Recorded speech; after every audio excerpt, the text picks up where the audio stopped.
This week has just been such a tech-full type of week. I was so lucky enough to be able to attend Google I/O in person this year. And also, I just been following a lot of the stories about what should we expect at the upcoming Apple WWDC event. Let's start with the Google I/O. So Google I/O was actually this past week. If you're ever wondering what it's like to go to Google's amphitheater, I mean, it's nice. It's nice. Though I must say, I was expecting it to have a lot more people there. I mean, there were still a lot of people, but I was actually just expecting a lot more people. But good that it's not crowded either. But some of the, I would say, like, very cool, I wouldn't say surprising, but cool tech releases that they have announced. Number one is that Bart, which is their version of the AI chat, is coming to their Google search very soon. It's just super exciting to hear that they're gonna start releasing it to a broader audience, so it's more accessible to a wider audience. That's exciting because I have been using ChatGPT for a while now, and I feel like one of the biggest thing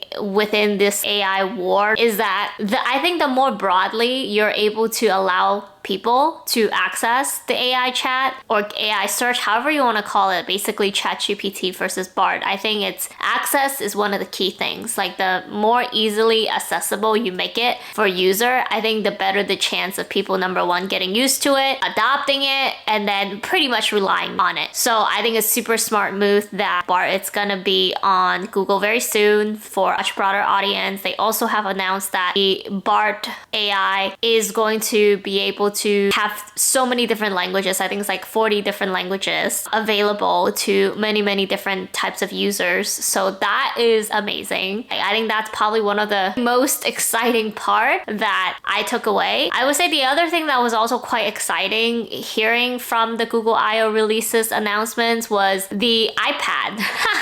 I call it iPad, but basically they're also releasing a tablet. And I thought that tablet looked pretty cool. It looked pretty slick. It looks pretty nice. And what's so cool about it is it also comes with a free dock speaker. Yeah, like if you know the Google Hub Max, it looks actually kind of like that. And with the difference that you could actually remove the screen. And the screen actually, the actual tablet itself looks pretty thin, pretty, slicked. Honestly, it reminds me of an iPad if I was just looking at it from far away. But the dock speaker that it comes with actually is pretty cool. And I love that the price, I believe it's $499. Let me see how much the one Apple is. A regular iPad right now at Apple, okay, an Apple Air, it's about $599. So I guess a little bit cheaper than one of the more, I would say, affordable. If you want to do iPad mini, that's $499 from Apple. So it really depends on what you prefer, and also if you want to try something new. I think I would love to kind of get my hands on the Google tablet just to kind of see how nice, responsive, like what are the things that you could do on the Google tablet that you cannot do on the iPad. One thing that I was wondering about, because one thing, as you all know, I love about the iPad is the Apple Pencil. I think it's so smooth. It really broadens up productivity and creativity, just being able to draw and write whatever or dictate the screen in any way I want it with more precision. With the pencil, I was actually wondering like if the Google tablet's gonna have the same thing. I don't remember them talking about a Google version of a pencil at all, so I would just assume that it's probably not super designed or dedicated to a pen or pencil for the Google tablet. So maybe that's gonna be one thing that I'm not sure if it's gonna be better than the iPad, but that I thought was really cool that they say it's free dock speaker that comes with the Google tablet, but it's really just up to your preference. The other thing that they also announced there that I thought was interesting, personally, I don't know how I feel about it, is the foldable phone. I'm not a fan of foldable phone. Maybe I just got so used to, I use a iPhone and I love the screen, how it is. It's just right there. You don't have to fold it, because when you fold the phone, unfolding it, yes, it's flat, it's thin, but when you like fold that baby up like a sandwich, it is kind of thick. And so I don't know about that. Like, I don't really like to hold something that feels thick for a phone. So that I wasn't super attracted to, especially when they announced the price. price of that foldable phone, which is basically $1,800. It's like $1,799. I mean, that is expensive. You know, that is a pretty big price tag. So for me personally, that was probably the one thing that I was like least interested about and least excited about personally. But I thought Bard coming to search more broadly very soon, and also tablet Google version of the iPad, I call it, that those two looks pretty cool. Those two looks pretty interesting. But that is Google I/O. Everything else, I mean, it's cool. They give you like these little snacks at Google I/O too, because lunch wasn't even till like 1:30, so they do not serve you lunch until that time. So even if you walk up to the station that's supposed to serve food, the people will tell you like, hey, come back at 1:30 because we're not serving food yet. So if you get really hungry by that time or before then, they do have these little snacks that they put behind the chair in the stadium that you could grab. It's kind of cute. It gives you like a little juice bottle and little healthy snacks. Like they're all super healthy snacks as the theme. So I guess that was kind of cool, but I was just still super hungry and I need to go get some real food in the middle of like the developer walkthrough. But that was that. But overall experience, I thought it was pretty cool. I mean, I definitely don't regret it because I've never been to Google I/O in person, and just being able to feel the energy and see the great presenters presenting that day, especially, you know, including Sundar, I thought that was amazing. That was cool. On to the next tech exciting news this week is, aside from Apple WWDC upcoming, Apple just announced something even exciting before their event in June, which I'm actually surprised because I felt like this news is big enough for them to actually wait until we're in June. So I'm actually kind of surprised that they would announce this now. But this is to show maybe there's something even more incredible, bigger that they're planning to share in June. So anyway, so they have announced the Final Cut Pro version for the iPad releasing by the end of this month in May, like May 23rd. And I was like, what? Because as y'all know, I've been a fan of the iPad for so long. And one thing that I never really got into, or as much as I want to, but I never did, is editing a lot of video on my iPad just hasn't really happened yet. I do have CapCut on my iPad for video editing. I don't have anything too fancy here. I do, however, have Final Cut Pro on my Mac, and I actually do have Adobe Premiere Pro on the Mac too. But to be honest, because I'm not a very experienced video editor, the thought of video editing is still very daunting, and having to go on the Mac to do that work does make me feel is work. Like it's not a fun project, it's like work time, because I'm just not at a stage where I'm like fully enjoying editing yet. But hearing that Final Cut Pro have a subscription model, which we'll talk about later, but it is a subscription model that they're bringing into the iPad so that you could edit your videos and clips easier on the iPad. I thought that was really interesting, and that did get me really excited because there are a couple things about this feature that I thought was actually really cool. One of which is that you could draw directly onto your video in the Final Cut Pro version on your iPad. That is freaking amazing, because honestly, I have been trying to figure out how I could do this, like the act of drawing on your video directly, but not only like just drawing a symbol and just have it shown as a picture, but being able to like animate it so in the video you could kind of see things are moving. I have been trying to figure that out, and I know that there are ways of doing that, but they're just not super easy in my opinion, or in a free way that I know of. So just hearing that this new Final Cut Pro through iPad is able to do that, I'm excited, super excited. And another thing that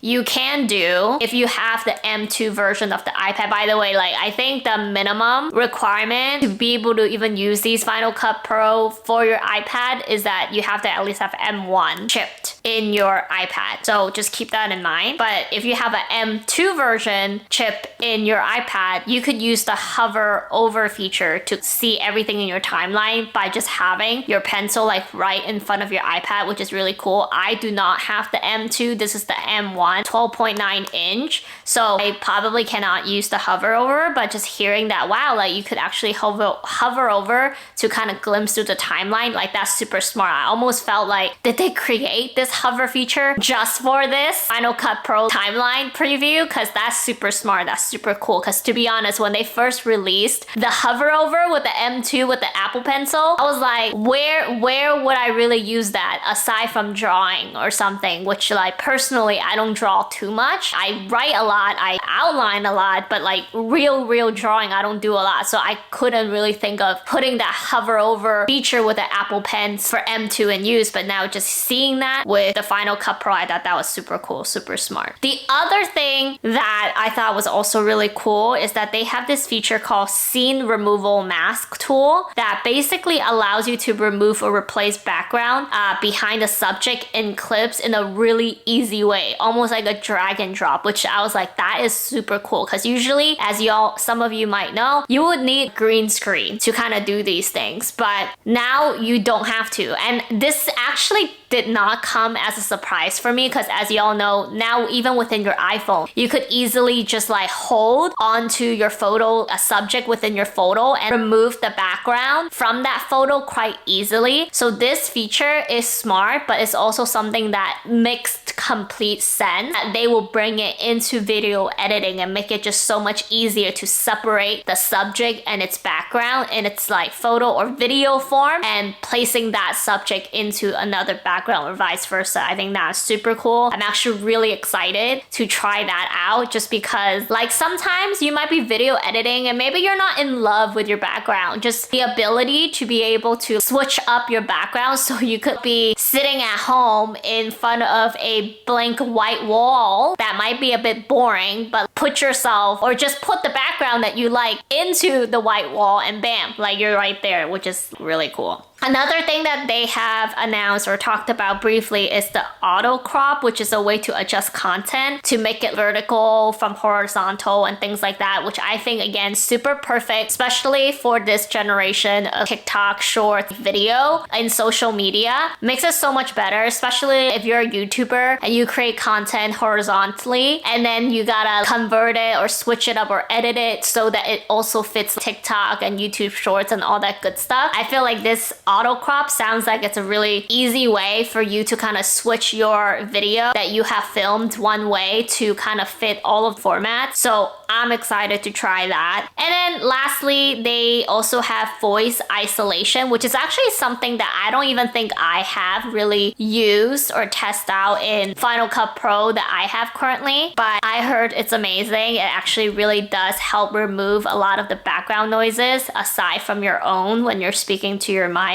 So I'm definitely gonna try that. But there are just like so many things that seems really cool, given that this app is really optimized for your iPad. So for touch, just on the go. And I feel like it's just also converted and optimized in a more simplistic form. So I think that is amazing. That is great. And I can't wait, because I feel like that just kind of amp up your iPad game as well, especially for a lot of you out there that are artists and love art, love creativity, kind of use your iPad almost like a laptop, and you love kind of being on the go. I think it's just a step to the right direction for Apple to invest and expand on what iPad is capable of. So I'm super excited for that. Lastly, I would say like the other thing that I'm just super excited for in the June WWDC event is virtual headset from Apple. I've been waiting for this for a long time. Like I've been following the news when first Meta have released their second or third, I don't know, like the version after Oculus, the recent one in last year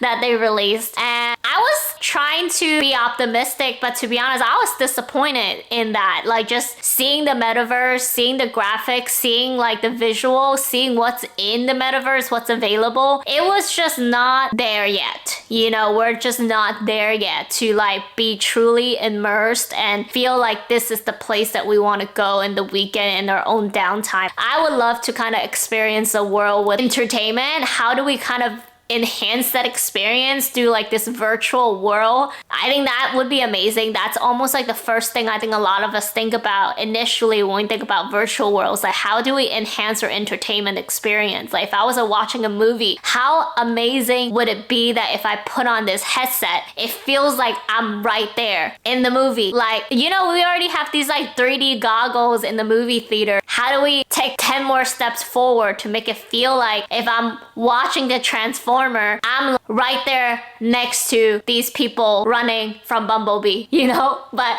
anyway, I'm super excited because I know Apple obviously is such a great brand in my opinion, and I feel like a lot of the things that they released, it's like within a threshold of quality. Otherwise, they wouldn't even release it. So I'm super excited to see like what they have to offer. I mean, I have heard that it could be that even if they announce it, maybe the product you can actually purchase it or like have it in your hands maybe until like next year. I don't know. Maybe it will take even some more time before it's actually going to be out and available in the public. But regardless, I think just taking this first initial step, like I'm really hoping that they will announce something about the future headset to come and what could be capable of. I don't know. It's just super, super exciting. So WWDC Apple event. So stay tuned. Okay, then that's it. Bye.